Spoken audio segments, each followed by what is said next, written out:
ibn Omar, radiyallahu anhuma, le prophète sallallahu alayhi, donc il rapporte, Abdullah ibn Omar, il cite le hadith devant ses enfants. Il dit, le prophète a dit, n'empêchez pas vos enfants d'aller à la mosquée, n'empêchez pas, parce que je vois des enfants faire des allers-retours, n'empêchez pas vos femmes d'aller à la mosquée lorsqu'elles vous demandent l'autorisation. Et dans une version, dans une version, et leur maison est meilleure pour elles. Bilal, le fils de Abdullah ibn Omar, il dit, Wallah, je vais les en empêcher.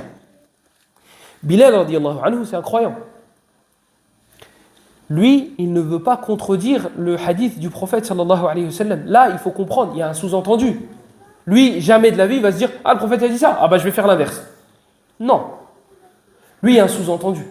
Sauf que là, la manière avec laquelle il s'est exprimé, bah, il a contredit le hadith du prophète. Donc, son père l'a compris comme ça. D'où l'importance de choisir la manière avec laquelle on s'exprime. Allez, une parenthèse. Sufyan ibn Uyayna, rahimahullah, il a rêvé que toutes ses dents étaient tombées. Et il est parti voir un mu'abbir et il lui a dit, toute ta famille va mourir. Oh. Donc Sufyan ibn Uyayna, il va voir Muhammad ibn Sirin, qui était un grand savant et qui interprétait les rêves. Mais le livre qu'on lui attribue n'est pas vrai. On lui attribue un livre comme quoi c'est son livre dans lequel il interprète les rêves. Il n'y a pas de isnad qui remonte jusqu'à lui concernant cela. Et en plus de cela, il faut savoir que les rêves, c'est un bab très particulier. C'est un chapitre très particulier. Les rêves, tu peux faire le même rêve qu'une autre personne. Toi, ça va vouloir dire va à droite et lui, ça va vouloir dire va à gauche. C'est très complexe. C'est pas juste une science, tu apprends par cœur. Ça demande une compréhension très fine. Donc le livre qu'on lui attribue, il est faux. Mais regardez comment Muhammad ibn Sirin lui a répondu à Sufyan ibn Uyayna. Il lui a dit, tu vas être la personne qui va vivre le plus longtemps. Il a dit la même chose. Ça veut dire que tout le monde va mourir avant lui. Tous ses proches vont mourir avant lui. Et comment il l'a dit lui? Lui, il l'a dit d'une meilleure manière. C'est le même message, mais il l'a dit d'une autre manière. L'importance de choisir les mots, l'importance de bien utiliser les mots lorsqu'on s'exprime. De quoi on parlait? La femme? Ah oui, Bilal, le fils de Abdullah ibn Omar. Donc là, le Bilal, il s'est mal exprimé. Mais lui, Hacha, il ne voulait pas dire oh, je contredis le hadith du prophète sallallahu alayhi wa sallam. Il s'est juste mal exprimé. Aïcha radiyallahu anha, elle a dit la même chose que Bilal, mais d'une autre manière. Elle a dit Wallahi, si le prophète était vivant et avait vu ce que les femmes ont fait après lui, il aurait interdit aux femmes d'aller à la mosquée. Le parfum, rester dans la rue, discuter à voix haute, etc., etc., etc. Donc elle l'a dit d'une meilleure manière. Bilal, c'est ce qu'il voulait dire. Mais comment il s'est exprimé? Il a dit Wallah, je vais empêcher mes femmes d'aller à la mosquée.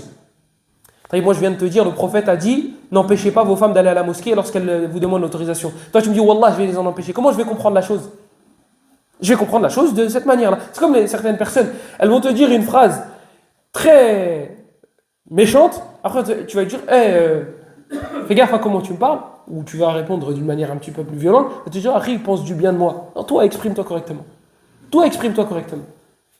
Yani, là, Bilal, radiyallahu anhu, il a fait la faute. C'est lui qui a fait la faute. Bon, Abdullah ibn Omar, il s'est un petit peu énervé, un petit peu beaucoup. Il lui a dit, qu'Allah te maudisse, qu'Allah te maudisse, qu'Allah te maudisse. Je te dis, le prophète a dit, et tu dis, je vais les en empêcher. Hada تعظيما لرسول الله صلى الله عليه وسلم ولكلامه. Ça, c'est de la part de Abdullah ibn Omar, c'est une façon d'immensifier la parole du prophète. Je te parle pas d'un joueur de foot ou d'un médecin qui t'a dit écoute, prends 2 Doliprane par jour. Moi, je te parle du prophète sallallahu alayhi wa sallam. Je te parle d'une personne qu'on est censé aimer plus que nos pères et nos mères. Je te parle d'une personne qui s'est sacrifiée pour nous. Je te parle d'une personne qui a pleuré parce qu'elle ne t'a pas vu. قال وددت أني رأيت إخواني وبكى فقال له الصحابة يا رسول الله ألسنا إخوانك قال أنتم أصحابي إخواني هم الذين سيأتون وسيؤمنون بي وهم لم يروني. Cet homme-là, dont on parle, celui qui nous ordonne de faire des choses et qui nous interdit de faire des choses, c'est une personne qu'on doit aimer plus que nos propres enfants. C'est une personne qui a sacrifié ses biens et sa famille et son honneur pour nous. C'est une personne qui a pleuré pour te voir. Le prophète sallallahu alayhi wa sallam, il a dit à ses compagnons, il a dit j'aurais aimé voir mes frères. Ils ont dit ya Rasulallah, ne sommes-nous donc pas tes frères? Il a dit, vous êtes mes compagnons. Il a dit, mes frères, ce sont des personnes qui vont venir après, qui vont croire en moi alors qu'ils ne m'auront jamais vu. Dans le hadith dans Sahih Muslim, il dit, le prophète sallallahu alayhi wa sallam, viendra un temps où il y aura des personnes croyantes qui sacrifieraient père et mère, qui sacrifieraient leurs enfants pour me voir juste un moment. Tu t'imagines, on te propose. On te dit, tu sacrifies tes enfants, ta femme et tes parents. Et Allah il ressuscite Muhammad sallallahu alayhi wa sallam liyusafihaka wa yadhkuru ismaka thumma yamut marratan ukhra. Si Allah te proposait, te dit écoute, tu sacrifies tes parents, tes enfants, bon ta femme, sacrifice facile. Vas-y. Pour voir le prophète sallallahu alayhi wa sallam, juste il ressuscite. Il se lève, il te dit Salamu alaykum Fulan ibn Fulan. Il t'appelle par ton nom. Et Allah il reprend son âme. Est-ce que tu serais capable de sacrifier père et mère et tes enfants pour lui serrer la main et lui dire Salamu alaykum?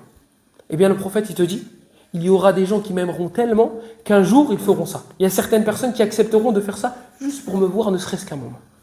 Eh bien cet homme-là, lorsqu'il te dit fais et ne fais pas, normalement tu dois te comporter d'une certaine manière.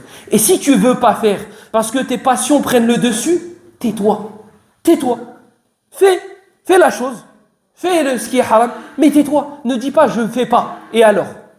Yani, il n'y a pas de différence entre le prophète sallallahu alayhi wa sallam qui t'ordonne alors qu'il est vivant et après sa mort. Yani, lorsque je te dis, le prophète sallallahu alayhi wa sallam a interdit mathalan, de mettre sa main gauche derrière lorsqu'on se tient. Lorsqu'on est assis, on ne met pas notre main gauche. Voilà. J'ai vu personne le faire, hein, ne pensez pas que je vise quelqu'un. Donc se tenir en mettant sa main gauche derrière. Le prophète sallallahu alayhi wa sallam, il a dit que c'était les gens du livre qui faisaient ça. Il nous a dit de ne pas le faire. Moi je te dis, le prophète a dit. Toi tu dis je ne veux pas le faire. Est-ce que tu serais capable, si demain Allah le ressuscitait et qu'il venait te voir et qu'il te dit ne mets pas ta main gauche? Ah d'accord, ya Rasulallah. Pourquoi d'accord là et là tu le fais pas? Quelle est la différence? Là je te dis, le prophète a dit, c'est comme s'il te l'avait dit alors qu'il était vivant, parce que sa sunna est vivante. Tant que le Coran sera vivant, bien sûr vivant ça ne veut pas dire qu'il est créé, le Coran n'est pas créé, kalamullah, ghayru makhlouq. Tant que le Coran sera sur terre, la sunna sera sur terre. As-sunnatu mahfouzah bihifdillah. Al-aya allati tanussu ala anna al-Qur'ana mahfouz تعني أن السنة محفوظة والآية في سورة الحجر. ما هي الآية؟ Najib il est parti. Il y a un verset dans Surat Al-Hijr dans lequel Allah nous dit que le Coran est préservé et protégé. Ah, il n'est pas parti, il est là. Wa inna lahu lahafidhun. C'est nous qui avons fait descendre le Coran et c'est nous qui le préservons, c'est nous qui le protégeons. Le Coran ne peut pas être appliqué sans la sunna. Donc si Allah a préservé le Coran, il a préservé son explication. Si le Coran a besoin de la sunna, alors le Coran, lorsqu'on te dit il est protégé, la sunna est protégée. Donc lorsqu'Allah te dit qu'il a préservé et qu'il a protégé le Coran, c'est qu'il a préservé, c'est qu'il a protégé ce qui va l'expliquer, qui est la sunna. Donc Abdullah ibn Umar, lorsqu'il cite ce hadith-là, un de ses enfants dit Wallahi la namna'un. Wallah, je vais les en empêcher. Il a dit Wallah, je te parle plus à partir d'aujourd'hui. Dans la version de Tabarani, il lui dit qu'Allah te maudisse, qu'Allah te maudisse, qu'Allah te maudisse. Je te dis, le prophète a dit, et tu me dis, je vais les en empêcher. Et il a dit Wallah, je ne te parlerai plus à partir d'aujourd'hui. Il était sur son lit de mort, Abdullah ibn Umar. Ils lui ont dit Bilal, il veut rentrer, ton fils. Il a dit non. Il a dit non. Sachant que Bilal, radiyallahu anhu, là, on vient d'expliquer que Bilal ne voulait pas contredire la parole du prophète. C'était juste une mauvaise façon de s'exprimer. Aujourd'hui, tu as des gens, sarahatan, ils te disent explicitement non, j'accepte pas. C'est ce qu'on dit quand on éternue. Yarhamukallah.